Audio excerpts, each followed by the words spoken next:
Emulating Glenn Beck's patented fusion of entertainment and enlightenment is Locksmith Charlie, who will answer all your questions about locks and keys, automotive security systems, and safe maintenance and servicing. He'll also discuss how you can avoid being scammed by unscrupulous tradespeople, people who are oftentimes referred to as ghosts or gypsies. Locksmith Charlie has 25 years experience and was recently sworn in as Southwest Director of Associated Locksmiths of America. And now, here's your host, Locksmith Charlie. Good evening, ladies and gentlemen. Locksmith Charlie here in the wonderful KNFNX studios with Andrew and Ryan, and Dave Morris has joined us, and Billy is here taking pictures for us. I received word this week that the fourth, as Savage might say, the Fourth Circuit Court of Schlemiels has rendered an opinion in the Baldinos versus Google case. And I understand we have Mark Baldino on the line to talk about it with us. How's it going, Mark? Hey, good, Charlie. Thanks for having me. Delighted. So, what's your opinion about their opinion? Well, you sure may not be long enough, but in short, I'll read you what they wrote, and it's only one sentence.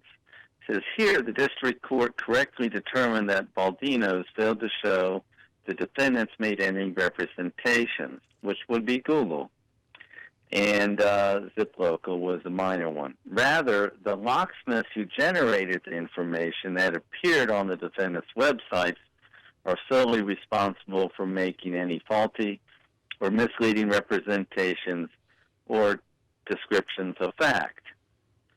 So what they're saying is that even though Google had all this false information on there, which they're not denying, even though ZipLocal had the false information on their website, which they're not denying, that it was provided by the locksmiths, therefore it was okay to publish this information. Well, that is what they're saying. Now, it did say something in there that you had expressly abandoned your claims under RICO. Well, did you guys really do that?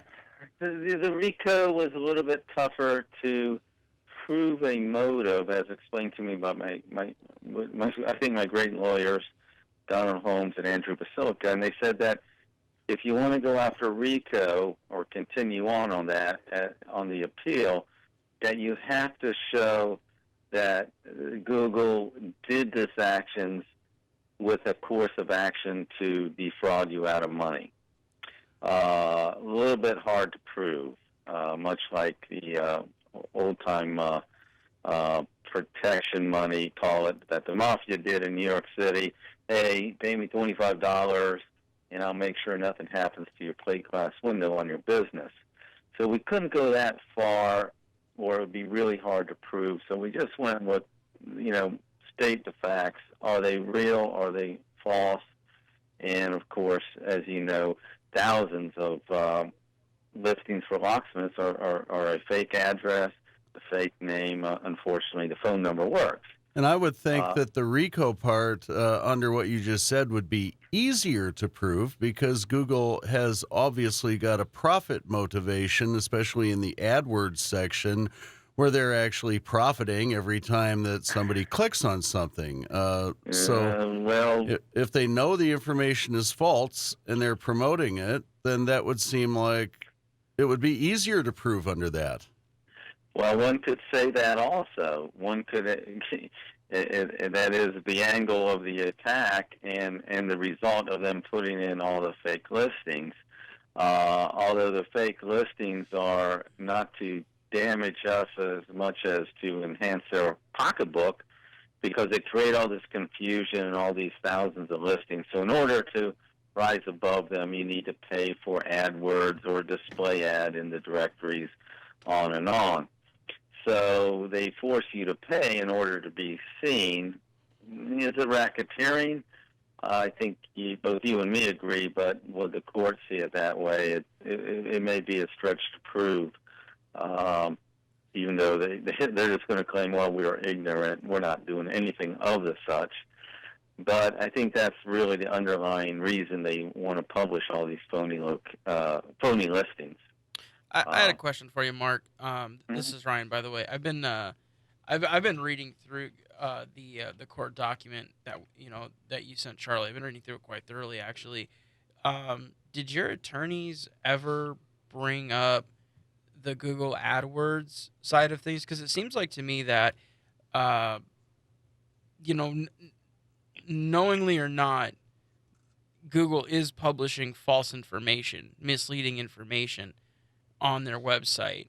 Mhm. If They they're have, if yeah, they're they, if they're pulling information from like Yellow Pages or the phone company and posting that stuff up, but I can understand how they're not, that's all automated. But if somebody's paying them for advertisement, through Google AdWords or for through their ad space, and they're giving them that information, at that point Google is responsible, and at least in my opinion. So I'm just curious if your lawyers ever went that route of trying to prove that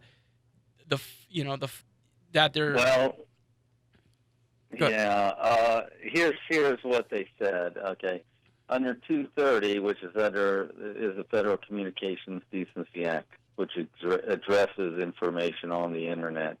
Are they an information content provider or an interactive computer service? Okay, years ago, they were an interactive computer service. You put in some kind of terms in the search box, and it would show you the most relevant web pages. Well, over time, this changed, and they came up with AdWords, which is their product. Mm-hmm.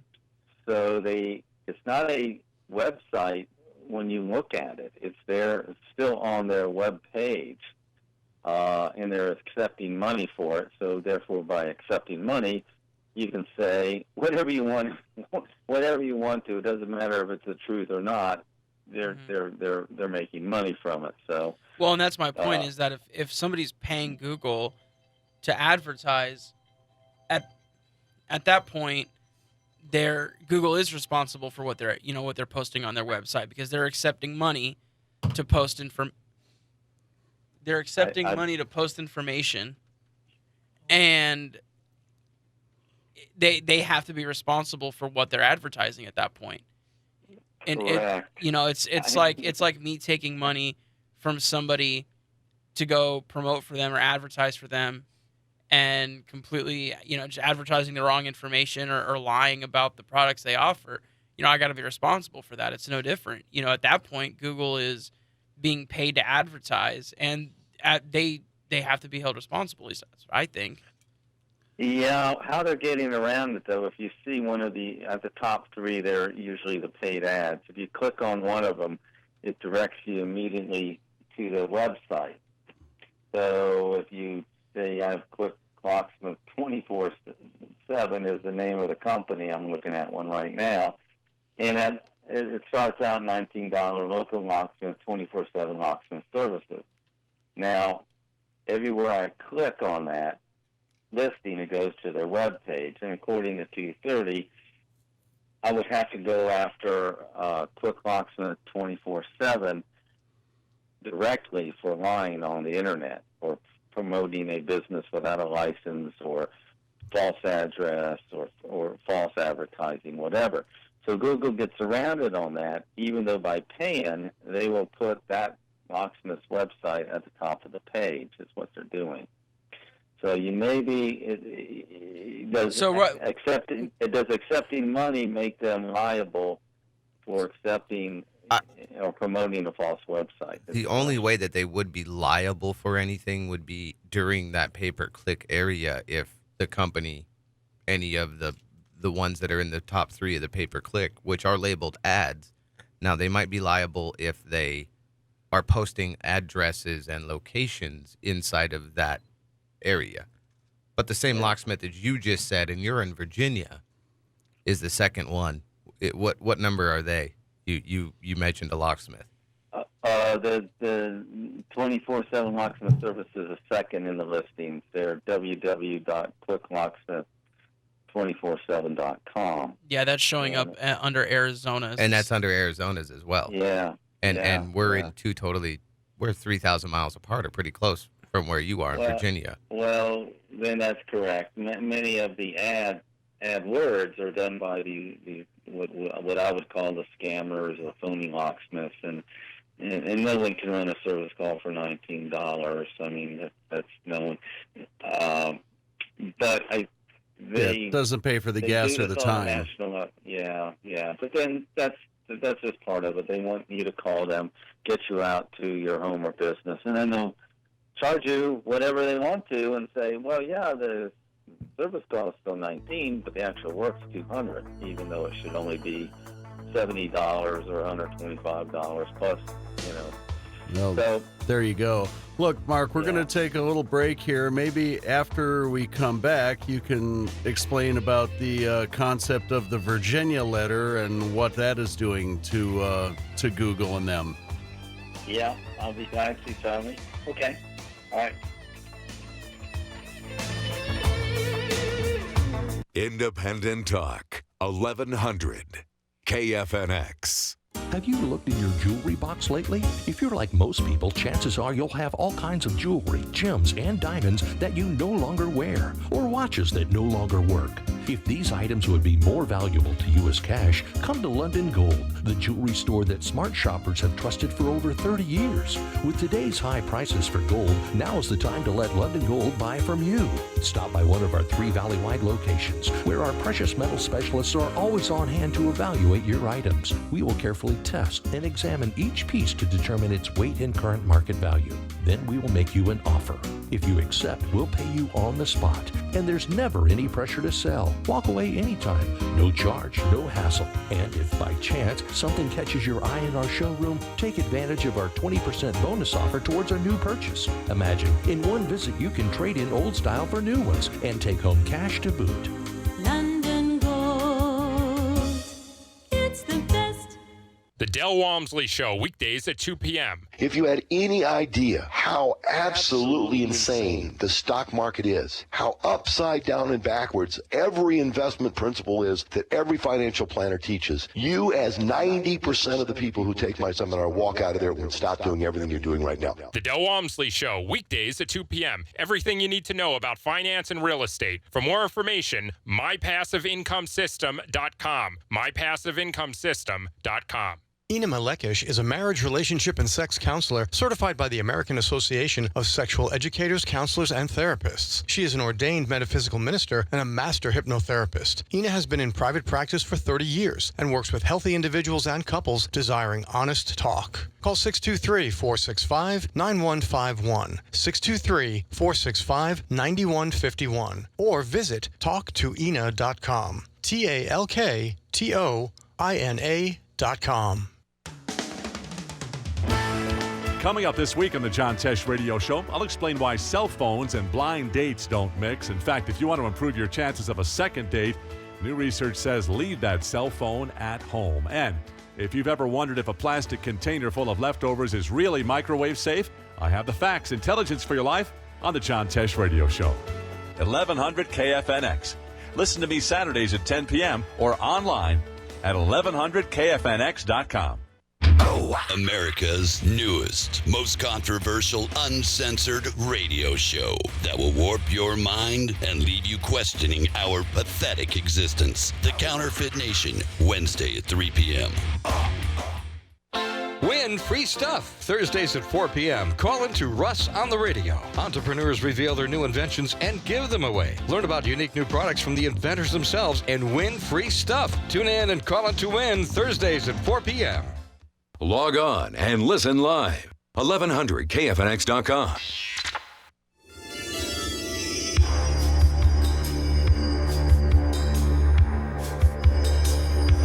Welcome back to the Locksmith Charlie Show.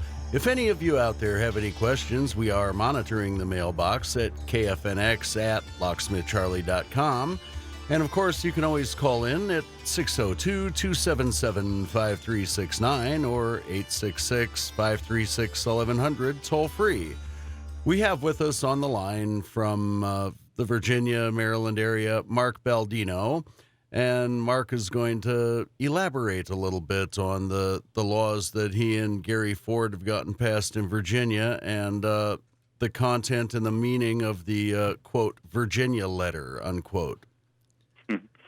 Yeah, thanks, Charlie. Yeah, there's a law. There's licensing in Virginia, Maryland also, but in Virginia we also have a law that states that no unlicensed entity may advertise in any kind of search media, whether it's print or online directories. So I reported over 500 on Super Media sales and over 500 on Zip Local, and those were just in Northern Virginia, to the Commonwealth Attorney's Office. And I said, you need to enforce the law, which states that these are advertising media, and they have thousands of false listings. Simple enough. And each one is actually a misdemeanor, which is about $2,500 each if found guilty. Now, the state, under the DCGS, Department of Criminal Justice Systems, has to notify these entities and give them a chance to remove them. And they did so. And Super Media and Zip Local failed to remove them. So I took the complaint down to the magistrate. The magistrate then gave it to the Commonwealth Attorney whether they wanted to move forward on it. Now, again, these guys are the ones that are supposed to be on trial, at least that's what I thought, because of the law. And the letter came back stating, after a review of relevant statutes and applicable case law, we do not find these companies have placed before the public through any media an advertisement for services in the Commonwealth requiring a license, certification, or registration. Now, I can repeat that.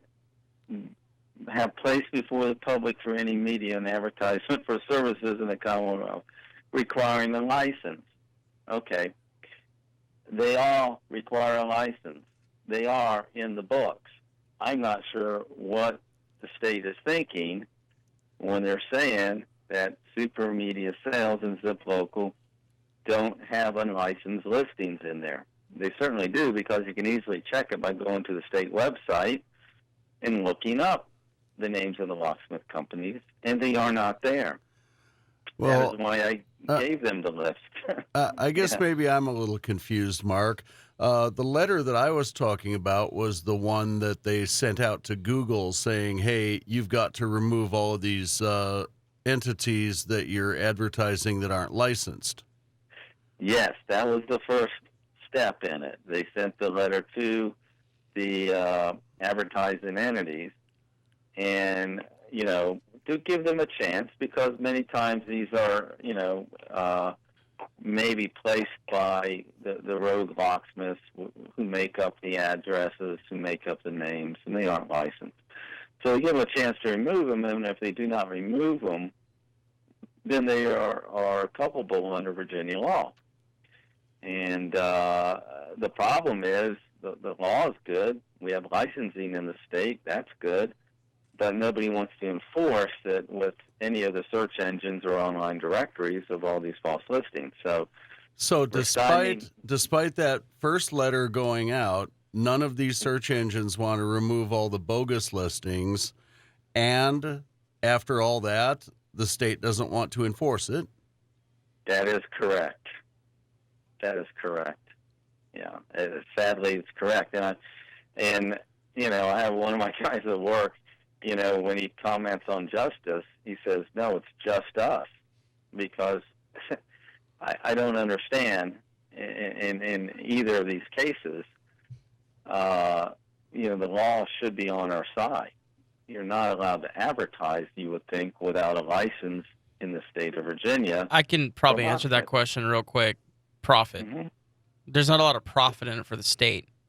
They're not going to make money by enforcing these laws. Well, there is, because it's $2,500 per bad listing. It's a little more than a speeding ticket. That's a little more than a speeding ticket, yes, but how much are they going to have to pay the lawyers, the state lawyers? How much are they going to have to pay the clerks, the staff? Well, they take you to court for a speeding ticket. I mean, if you do not appear for a speeding ticket or a summons that an officer gave you, whether it's, $75 is the fine, they will put out a warrant and arrest you. Yeah. So, and the Commonwealth Attorney is the wing of the state that is for the prosecution or represents the state in these matters. So they have a Commonwealth Attorney in the courtroom when you are on trial for speeding, so to speak. If you say I'm not guilty, I wasn't speeding, well, then they bring in the evidence, and the prosecuting attorney, which is from the Commonwealth's attorney, basically takes over. So, and you'd think if Google or Yahoo or Zip or whoever would have 1,000 listings out there at $2,500 a pop, that's what, $250,000 they could get on one filing. Well, and that's the maximum. That doesn't necessarily mean they'll be able to levy the maximum. Why not? Why? Well, it doesn't mean that the judge would, but that's what I'm saying. Well, they would have to remove them, or they would be facing those fines. If they said, "Okay, we're sorry, Your Honor, we'll pay you $100 of court costs, and we will remove them." But of course, if they didn't remove them, I think it would become a different matter. But the intent is to get them removed from these directories, so I'm not snowed out, or all the locksmiths are snowed out across the country by 1,000 listings to your one. I mean, that's the crime. And I think the crime is committed by these directories and search engines, not only to force you to advertise, otherwise you're not seen at the top of the page or even on the first page. Well, at least it's a bonus to the scammers, but they need to at least be held responsible for, the people that are advertising, paying them for advertisement and AdWords and stuff like that. In my opinion, if you're gonna pay for that, the advertising company has a responsibility to make sure that you're advertising the correct and truthful information. If you're not licensed, if you're not a legitimate company. Here's the interesting thing: they are not advertising in like Super Media and Zip Local. All the lists you see, or the vast majority of them, are lists they purchased or they stolen, scraped from another website, or got permission to use them from an RSS feed. Okay, so that information is not an advertisement. If you want to say anything, and you can do the simple test, if you were to go to superpages.com, search Locksmith, Alexandria, Virginia, hit the search button, it still says Super Pages at the top of the page. If you were to click on one of those listings and find out all the information about that locksmith, it still says Super Pages. So the question is, it's not a third party. It's Super Pages information. It's the same with Zip Local. It's the same with Yelp. It's the same with Angie's List, and it's the same with Google. So and you and I have debated this a time or three before, and of course my opinion is that the ultimate evildoer here, besides the criminals that are engaging in this conduct, is, of course, the phone companies when they let these people subscribe to hundreds of different telephone numbers and then provide the ability for them to list all the phony addresses. And when they pump out the directory listings for the information brokers such as Axiom and InfoGeek and all of them to pick up and sell them to Google and Yahoo and whoever. Correct, So, and it all starts there. So it can be as easy as some company just getting a phone number, giving the phone company a fake name, fake address, and it gets published around the world. So what we really need to do is go after the phone companies that are causing this to occur to begin with, and maybe lobbying our senators and representatives to modify the Telecommunications Act to where it actually makes some mention of directory listings, because the FCC has told me before that they can't make any rules or regulations about directory listings until it's actually addressed in the law.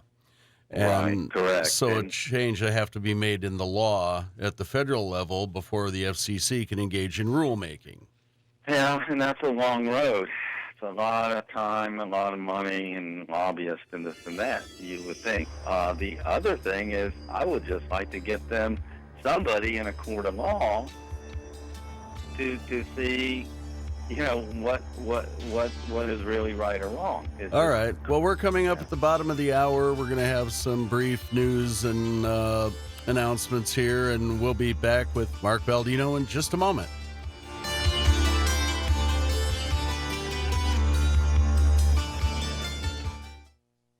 No matter how careful you may be, emergencies happen, like when you really need a locksmith. And how will you know you're calling a qualified professional you can trust?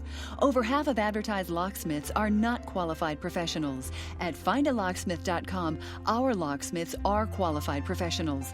Be prepared. Visit findalocksmith.com, choose a qualified member, and save the information. There'll be times when you'll be glad you did. Associated Locksmiths of America. Locksmiths you can trust. Independent Talk, 1100 KFNX.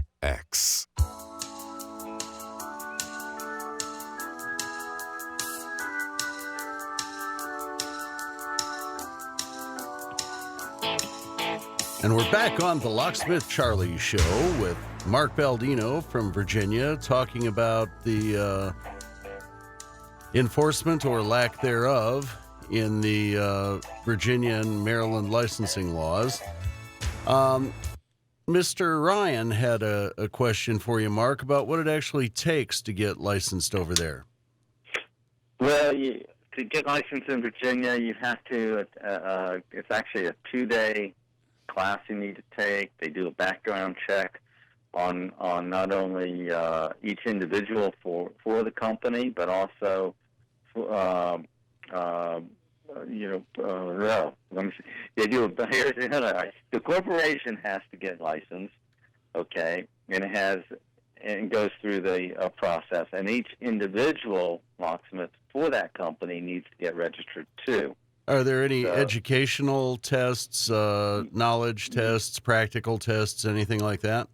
Yeah, the owner has to go through a compliance classes, which is about 1 day, which tells you, everything you have to do to keep your company's registration up to date. And also about the individuals who work there need to go to a 2-day class on basic locksmithing. It's not anything dramatic, what can you do in 2 days, but at least it just tests you on the basic underlying locksmith skills, or an awareness, and also the awareness of your requirements for the Department of Criminal Justice System and your license.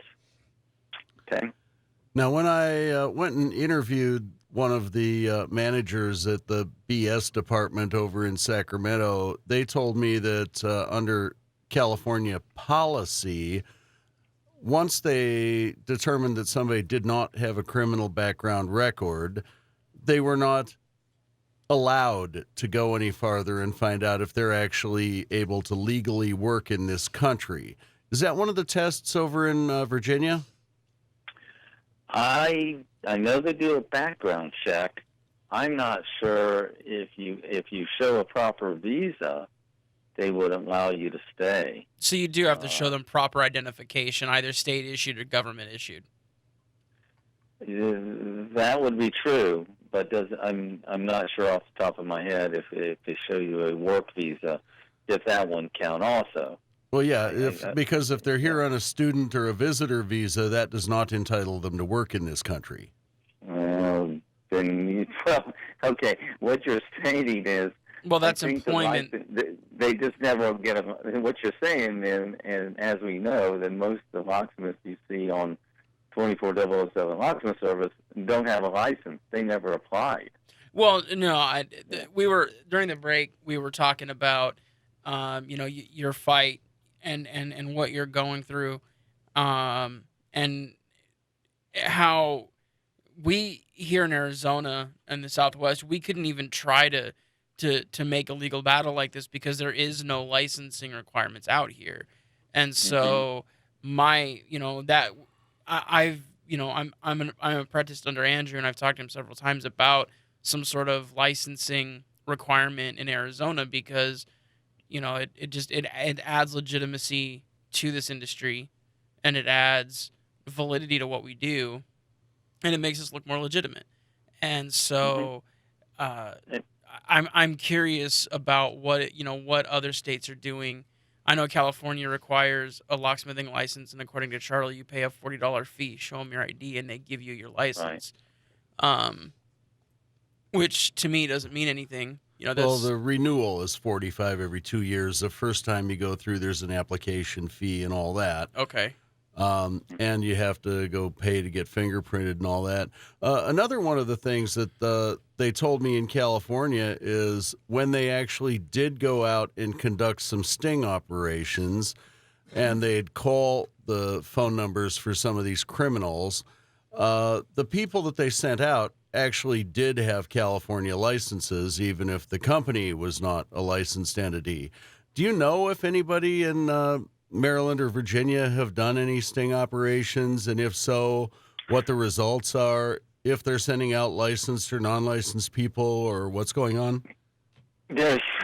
Here's another, I guess, moronic thing to say about our legal system and the state and government in general. Yes, they have Department of Criminal Justice Systems. Yes, they have a wonderful licensing program for not only locksmiths, but for guards, armed guards, private investigators, alarm industry, which all need it. It's quasi law enforcement. But as far as a sting, to my knowledge, there's been only one done in Virginia Beach. There has been none in Northern Virginia, even though I have requested, over 100, okay? And I just gave up because they state they don't have the funds or the manpower to do these things. So basically, if you're not licensed, nobody cares. I don't think the state cares. I don't think the federal government cares. I'm trying to figure out, why do we even have these laws if no one will enforce them? If you're not licensed, why, if you show up in a service truck, and you don't have a license for your lock company, then why isn't anything being done? If you're advertising without a license, why isn't anything being done? And it's a question of the ages. And basically, as far as I'm concerned right now, you can do whatever you want on the internet. You can also do whatever you want in the state. They don't care. So there's that word from a few weeks ago that I was talking about, apathy. Yeah. Yeah. I mean, I think not only just with what we're concerned about, but it's probably that thought is valid throughout everything with government on the state and federal level. I mean, that's a bigger picture. I think, for every dollar of our tax money we get 10%, 10 cents in return for services. What happens to all the money? I mean, I know that the Commonwealth Attorney's Office has at least 16 attorneys in there in just Fairfax County alone. Not one of them can send a subpoena to Super Media and say, you have to appear in court. You're breaking Virginia law. There's 500 phony listings you have. Well, but they're going to want you to just go after those listings. That's technically what they're basically saying, is they're not responsible for any of that stuff. It's the listing that's responsible. I'm saying the listing is, because if you were to go to superpages.com, you will see their URL. And so if the URL is the website, okay? Well, the URL is a website, but that's like giving Facebook. But I can't go in. It's not a web page. Yeah, I can't go in, or you can't go in and change a listing or alter it. Who owns the listing if it's on somebody's URL? Because that's hard coded into their HTML. Yeah, but what I'm saying is that the lister, you and I have a listing on Super Pages. Whether it does anything and I get any calls off of it, I don't think I do. It's just there. But did you put? Yeah, but you didn't place it, correct? Oh, I put it all in there. I had to go through and add it myself. You added it yourself. This was years ago. Okay. So I'm responsible for it. Yeah, it has links. It has links to my webpage from my listing. But also, look, a lot of them don't go to a web page. What do you mean? That's the thing. Well, if you go to superpages.com and you say, Locksmith, Alexandria, Virginia, you'll see a listing for really over 150 locksmiths. It still says Superpages at the top, www.superpages.com. If you click on one of those listings, you're still on Superpages with all the information about that lock company. Does not go to a web page. And that's what I'm saying. It's but the I information. I think what the court there is saying is Superpages did not enter all that information onto their web page. The individual company owner entered all they the... did. No, they really did. It's on their web page. Nobody else can enter it in there. There's no portal to enter that information. They have my listing on there. I didn't enter it. Well, and it comes from Dex Media, Axiom, and Infogroup. Okay, correct. It comes from somebody else. But it's still hard-coded on their webpage. Does not go www.axiom.com or www.dexmedia.com. Still on Superpages. So it's theirs. As far as I'm concerned, it's theirs, and it's quite obvious. And so, Mark, are you saying if you go to Superpages and look up Baldino's that you can't claim your own listing and that you can't edit the content in the listing on Superpages because you're Mr. Baldino? No, you can claim it, but it's still Superpages. The website still says Superpages. Does not say. And we'll be back in a moment. Baldinos.com.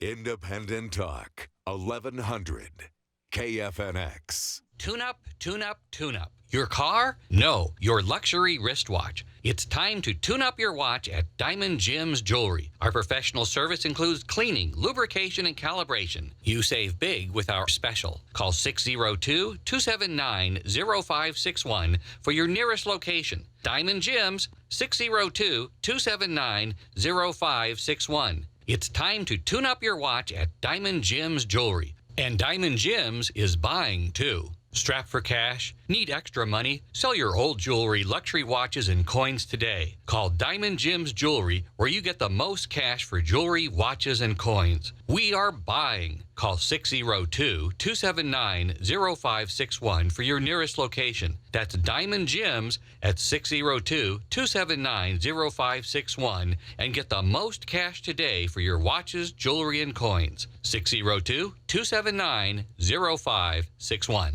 I want to live better and do more for the environment. I just want to be healthy, but I don't even know where to start. I just subscribed to an awesome magazine called Green Living with great tips, events, and recipes that help me go green and live healthy. Green Living magazine will inspire you to make eco-conscious decisions for a healthy life and a healthy planet. Pick up Green Living today at Fry's, Whole Foods, and 500 other locations statewide. Or subscribe at greenlivingaz.com. Find us on Facebook, Pinterest, and Twitter. Live, work, and play green with Green Living magazine.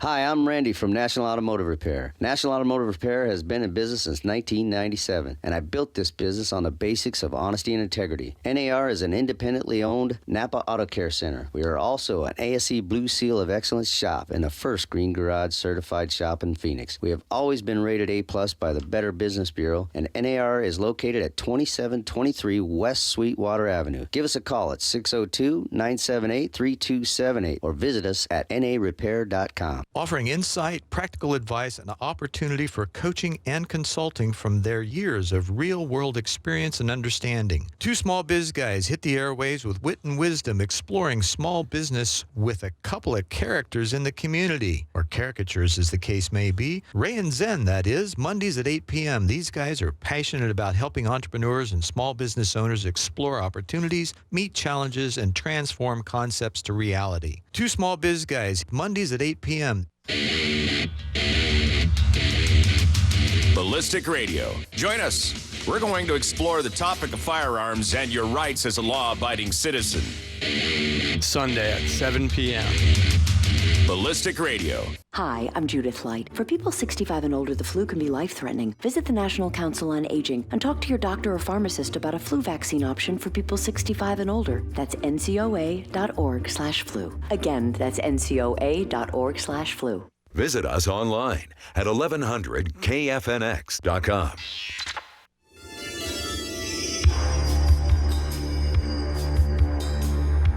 Welcome back to the Locksmith Charlie Show. We have Mark Baldino from Virginia with us this hour. And sorry you got cut off by the music there, Mark. Okay. But I guess we're all having the same problem, and we all don't quite know how to deal with it. And when we can't get anybody in the government to try to do anything to positively affect the problem, it just becomes a bigger problem. Have you got any concrete ideas?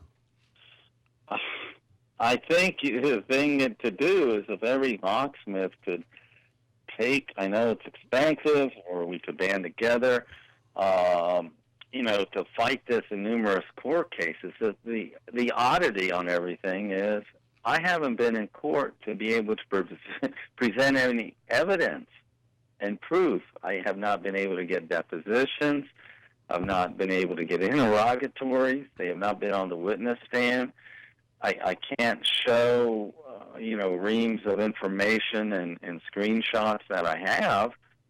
It's called a trial, and you present evidence to see if somebody's guilty or not guilty. So they're not even taking this to trial. They're just dismissing it before it even goes to trial.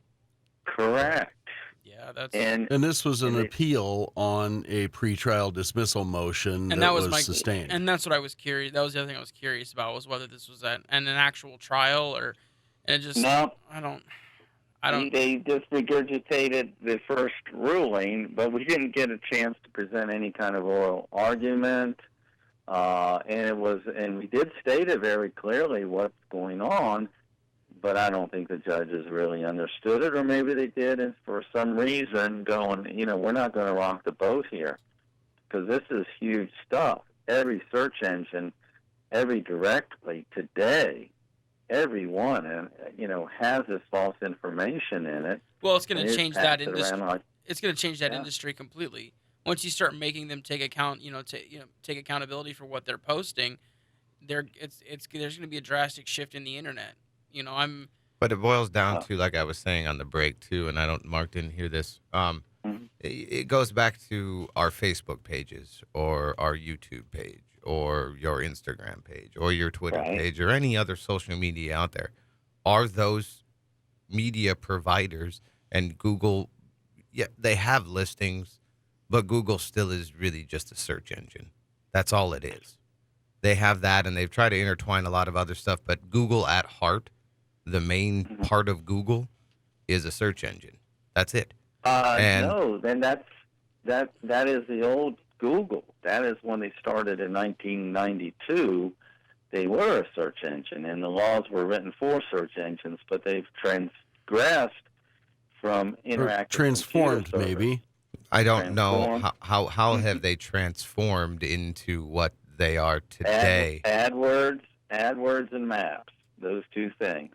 If you can, the second that you can pay them money, and this is where I'm going to have to agree with Mark, is the second that you're able to pay them money to influence the search engine results, they're no longer a search engine, because you're not just simply posting information. You're not paying for organic listing. You are paying for a ad. Yes, you're paying the top three.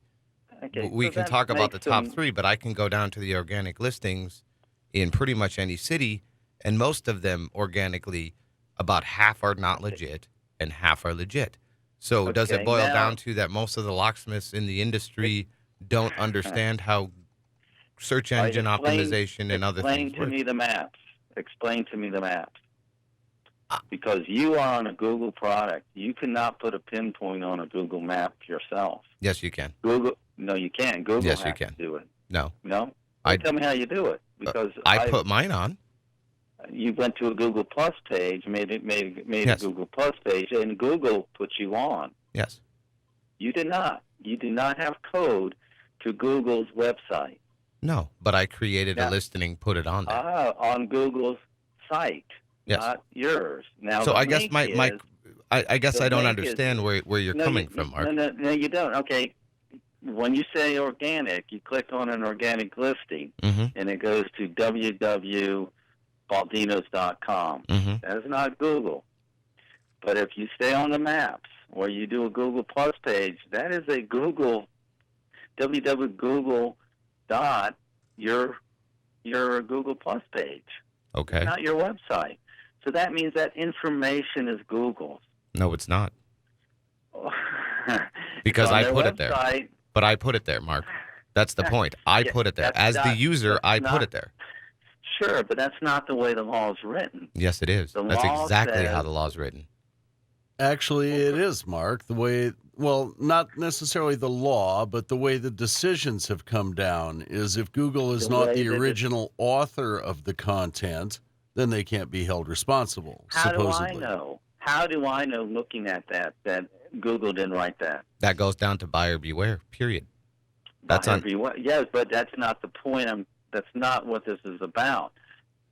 Is it Google's information or is it your information? It at would be that my point? information at that point because I'm the on one that. on Google's website. Yes, on Google's website. On it any is of the my user- websites.